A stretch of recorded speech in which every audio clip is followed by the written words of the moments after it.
Have you watched The Dark Knight? Of course you have, because it's not just a superhero movie, it is a masterpiece by Christopher Nolan. The movie puts Batman against the Joker, but I think the more interesting aspect was Harvey Dent versus Bruce Wayne. Harvey Dent became a man who was consumed by revenge, whereas Bruce Wayne, he remained on the path of justice. It happened when the love of their lives, Rachel, died. Dent became Two-Face, a lawyer who pursued justice, seeking out revenge from the people who could not save Rachel. Batman almost killed Joker but did not. He remained on the path of justice. The man who killed Rachel, the man who burned Gotham City. Even Joker acknowledged this. You just couldn't let me go, could you? Two men, same tragedy, but two different paths. This revenge and justice is not just to be seen in movies and books. It is a part of the real world, and in this video we will discuss about revenge and justice. Meet Todd Selva and Tom Stranger. They gave a TED talk about the story of rape and reconciliation, and I believe their story is the perfect example for this video. So let's hear the story from them.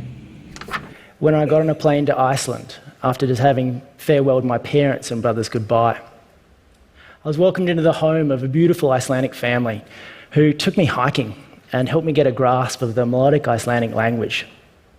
I struggled a bit with the initial period of homesickness. I snowboarded after school, and I slept a lot. 2 hours of chemistry class in a language that you don't yet fully understand can be a pretty good sedative. My teacher recommended I try out for the school play, just to get a bit more socially active.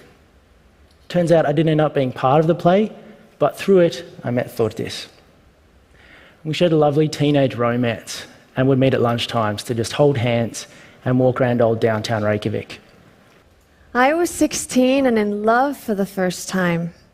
Going together to the Christmas dance was a public confirmation of our relationship, and I felt like the luckiest girl in the world. No longer a child, but a young woman. But Tom acted as my knight in shining armor and told them he'd take me home.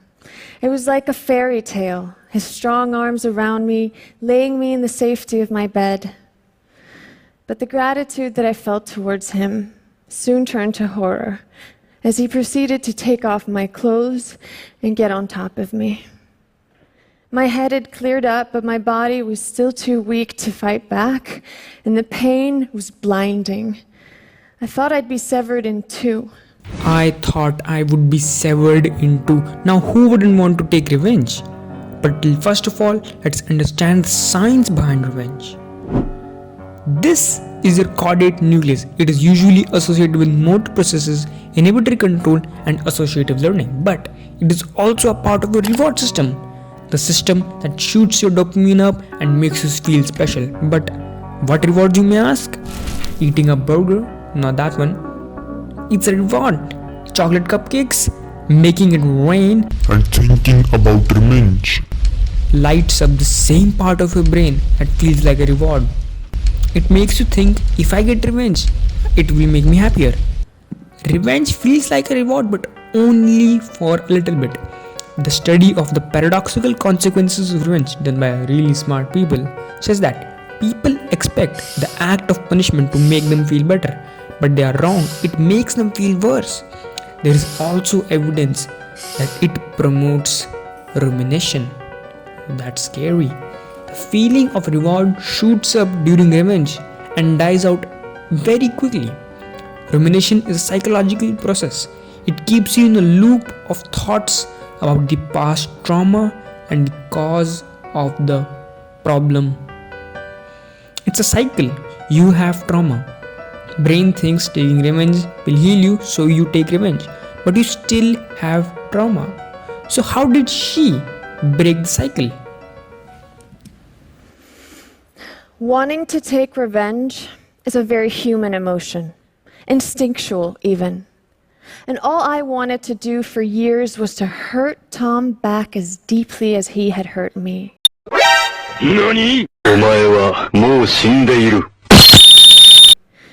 But had I not found a way out of the hatred and anger, I'm not sure I'd be standing here today. The question remains, how did she find a way to beat her own biology? Introducing restorative justice. See, restorative justice is a set of principles and practices that creates a different approach to dealing with crime and its impact. It seeks to examine the harmful impact of crime and determines what can be done to repair them. It's not the same as criminal justice and does not promote that criminal justice is wrong. It's still the better way. That's what I believe. It's about talking to the person from whom you want to take revenge. And when you do that, you should use your ventromedial prefrontal cortex. It's a part of your brain that controls your empathy and moral decision making and cognitive function.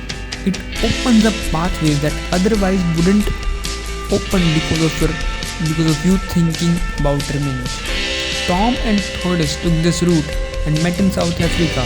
They discussed, reconciled, and that's why they were able to give this TED talk. I would recommend you to watch the full video on their official TED channel. Link will be in the description. How many of you know about the epic Mahabharata? When Krishna was narrating the Bhagavad Gita, the main knowledge gives us when a person who detaches themselves from anger and other vengeful emotions, then only they can attain true justice. Remember Harvey Dent? He was never able to remove himself from anger and then he died enslaved to his own pain. Revenge is easier, it's cleaner, it fits our biology. It satisfies our primitive and powerful needs, but restorative approaches accountability, truth, and difficult conversations. The story of Tom and Thordis isn't about excusing violence or protecting perpetrators. It's about understanding we have a choice. We can demand truth. We can choose healing over hatred, not because the person who hurt us deserves it, but because we do.